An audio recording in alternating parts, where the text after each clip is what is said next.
Okay, so the question I get asked the most, and that everywhere, doesn't matter if YouTube, Discord, or my Twitch stream, is how do I make more money? There are a lot of ways, but your journey in AION doesn't start with money. I want to start with something else first. We start talking about you. Because in order to know the best way to make money, you should first know what you want and need.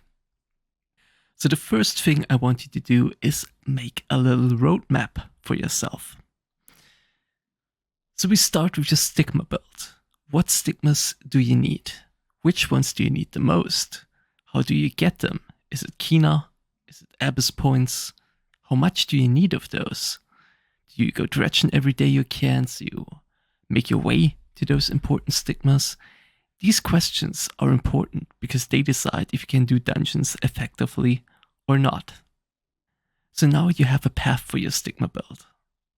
After you know that, the second step will be your gearing path. And just like with the stigma build, we make a little roadmap for ourselves. Let's say you play Chanter. What will your gearing path look like?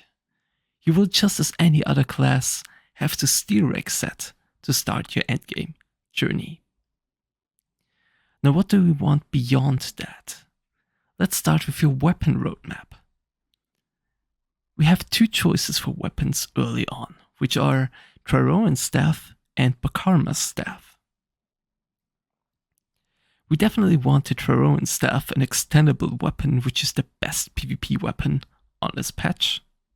The second best choice will be Bakarma's staff. It has very nice stats and is a huge upgrade from the steel rig weapon, but it sadly isn't extendable. Now if you get the Bakarma staff, you can absolutely suck at it with mana stones, but I wouldn't enchant it or fuse something onto it. It's a waste of money because it will be replaced. If you get the Traroan staff, however, I would definitely advise you to enchant it to +10 and fuse a weapon onto it. I personally fused Bakarma staff onto the Traroan staff for now. This will be enough for both PvE and PvP.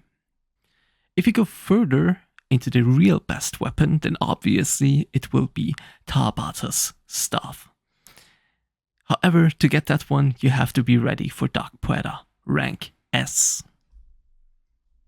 And for that, you obviously need much better armor.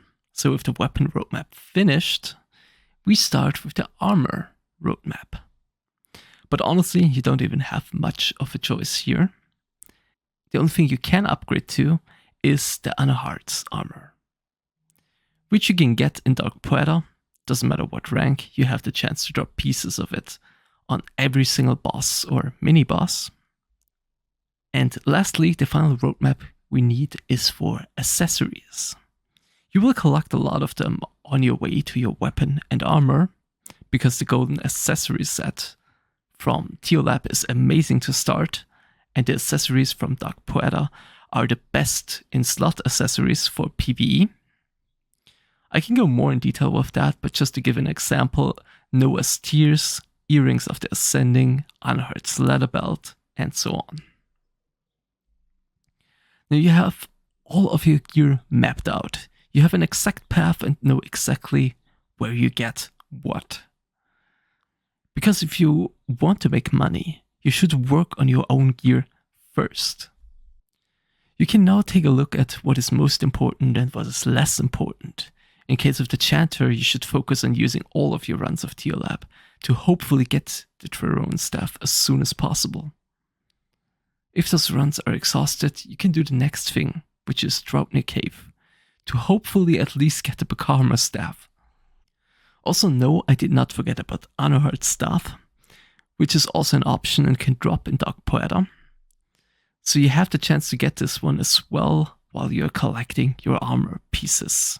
However, it is in the same spot as Bakarma's staff, where you can fuse it onto the Traroan staff or use it as it is for now, but you don't really want to enchant it much because it is neither the endgame PvE nor the endgame PvP weapon, and therefore it gets replaced. I don't think you want to use millions of Kinah on a weapon that gets replaced sooner or later by either Traroan or Tahabata. Now we finally come to the first way to make money. One of the best ways to make money is by doing sell runs. For example, you have everything you want from Draupnir Cave, then do a sell run. If you are lucky and the spear drops, that's 20 to 40 million Kinah your group makes just like that. Almost the same goes for Teolab. It is not worth as much as Bekarma's spear, but if you drop Traroan's staff, it could give your team 5 to 10 million Kinah, which again is a very nice amount for just using IDs.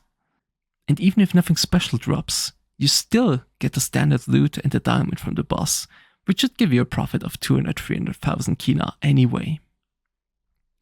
While we are already on the topic of running dungeons, why not talk about another great way of making money, which is running dungeons in a team of 2 or 3 people. The monsters really drop a lot if you grind a bit in these dungeons, and the less people you are, the more money you will make. You can do that with any dungeon you want. However, if you still need weapons and such from the big ones, I would really advise you to at least run Asoturan and Ingratu duo.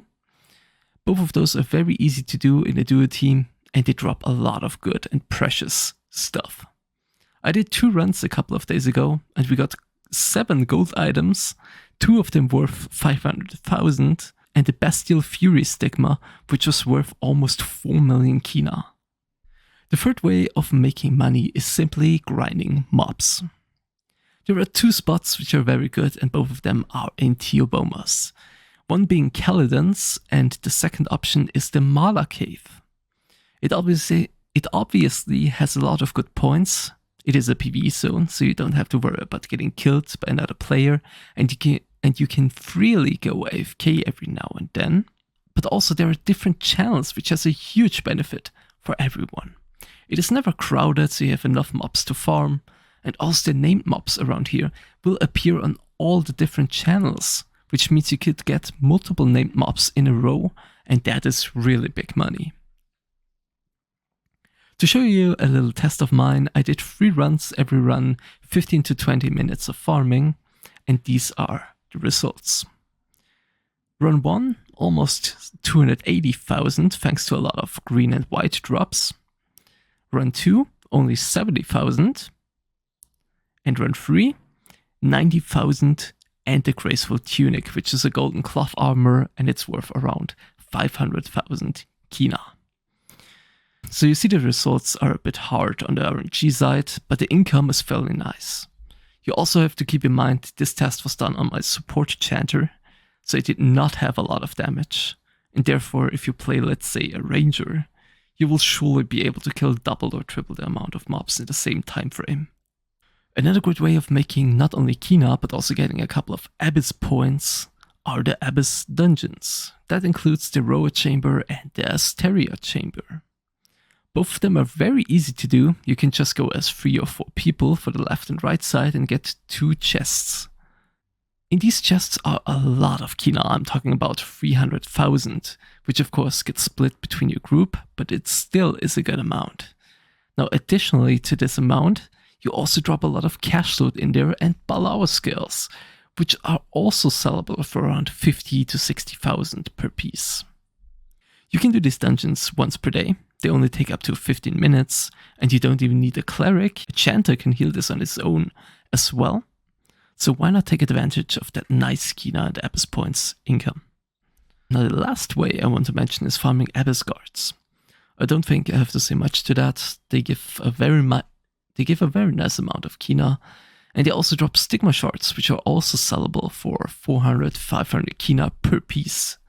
If you farm the Balor ones, they also have the chance to drop Balor materials, including blue Balor scales, which again go for 50 to 60,000 per piece.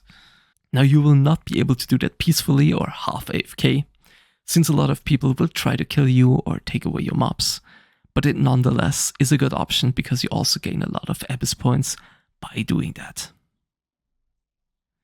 Okay, that's it. I could list up 5 more ways to make money, like farming Balor scales in high run, crafting, essence tapping, ether tapping, and so on, but I will leave it here for this video. I hope hope this helps some of you. And if you have any questions or maybe other suggestions of how to make money that I have not thought of, please let me know in the comments below. Other than that, I hope you have a wonderful day and see you in the next one. Bye.